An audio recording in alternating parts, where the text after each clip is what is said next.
Shalom, all praise and glory to Yahweh, Bashim Yahshua, Bashim Kakadash, Damarns to the elder apostles, the great millstone, set teach you, I can teach all truth and sincerity.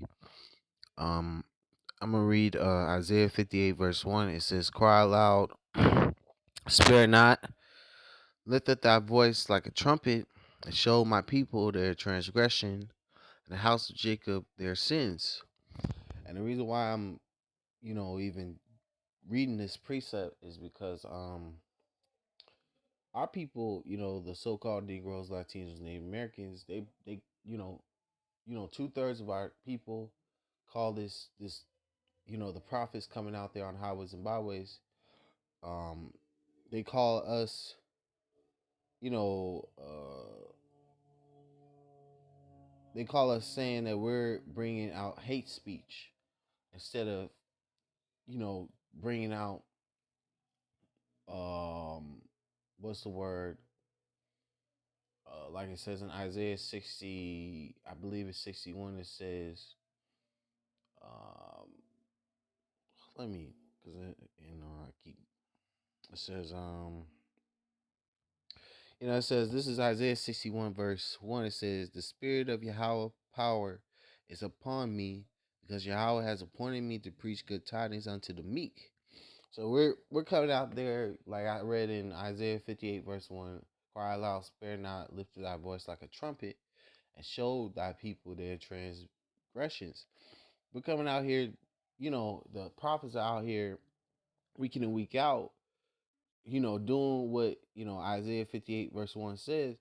We're coming out here telling you, you Israelites turn back to Yahweh Bashim Yahushai. You call that hate speech when that's basically letting you know that you went off, you need to turn back to your power, but we're also trying to give you the good tidings, because we're trying to tell you salvation is for you.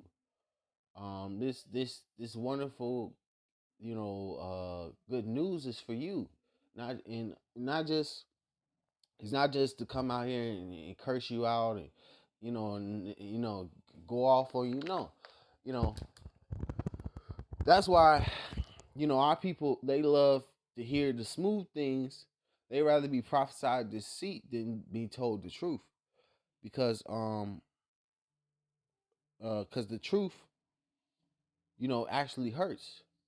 But the I'll finish reading this Isaiah 61 verse 1. It says, "The spirit of Yahweh is upon me, because Yahweh has appointed me to preach good tidings unto the meek, and has sent me to bind up the brokenhearted, to proclaim liberty to the captives, and the opening of the prison to them that are bound."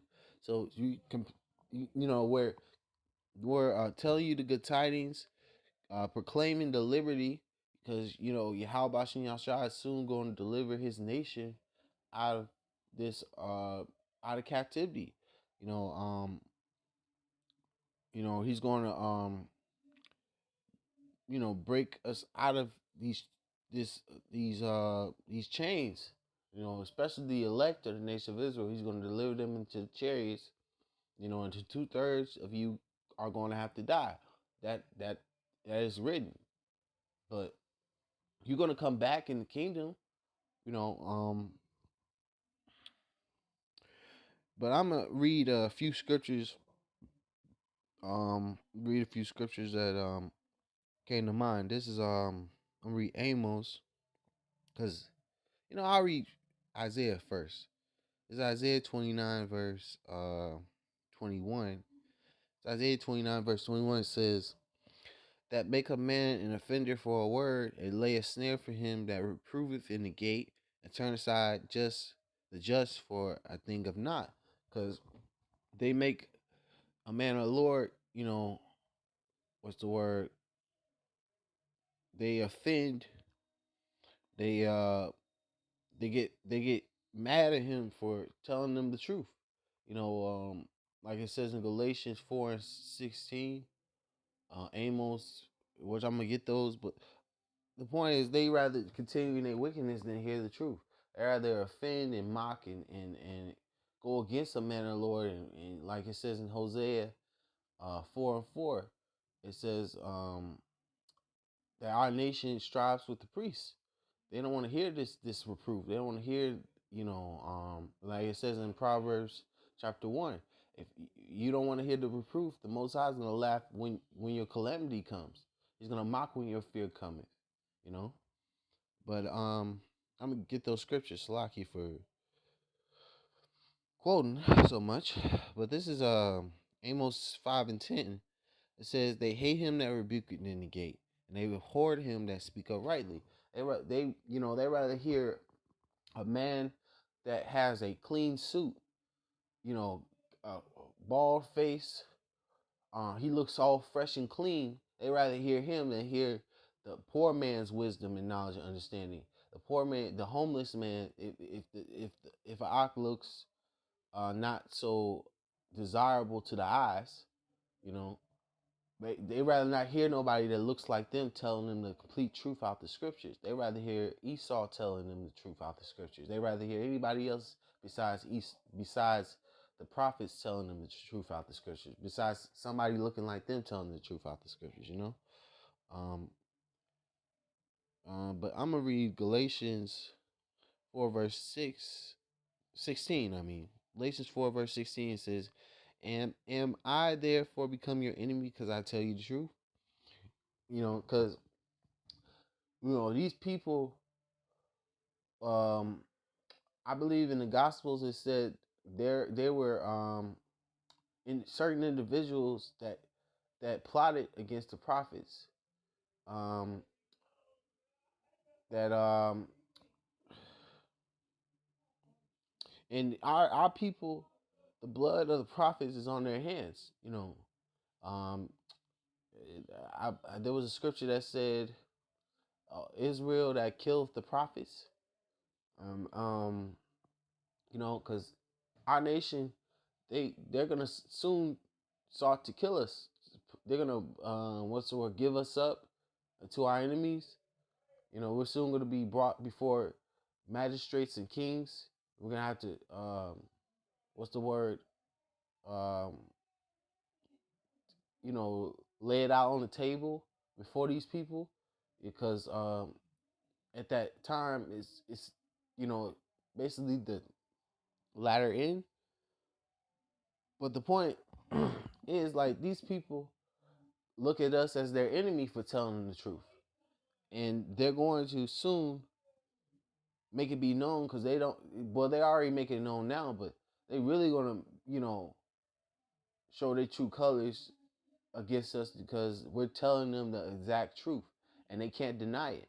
Because this truth, like it says in Hebrews chapter 4 verse 6, this truth cuts the BS. Salaki, it cuts the BS.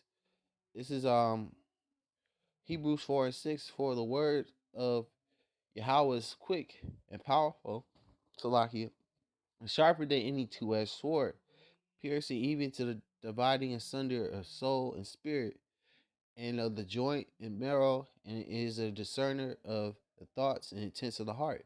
The Most High's word, wisdom, and knowledge, understanding this truth, this cuts the BS of the philosophies that Esau and these people are under.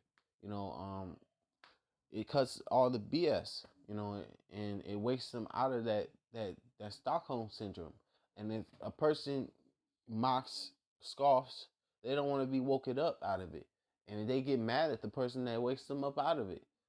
They want to fight you, and that's how that's how much hatred these people have towards the men of the Lord, and that's how much hate they have towards Yahweh and Yahweh Shai, because if they hate us, um, I believe it's in let me see, if it's not, let me see, uh,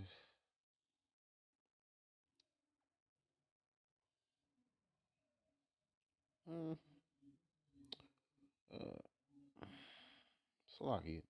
Let me see, hated. Let me see if I can find it right quick. Hated. Uh, I know it's like,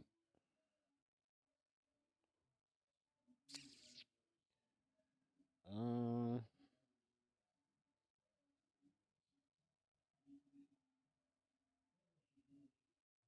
I'm just trying to look for that one. Okay, this is John 17 verse 14. Um,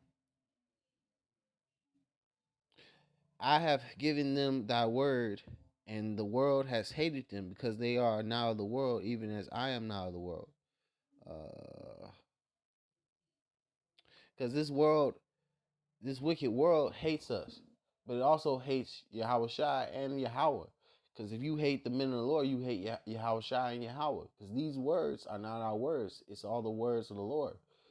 So I'm in it right here. I'm gonna say all praise, honor, glory to Yahweh, Bashim, Yahshua, Bashim, Kakadash, double honors to the elder apostle, great millstone, citation, you are can teach all truth, sincerity, Shalom.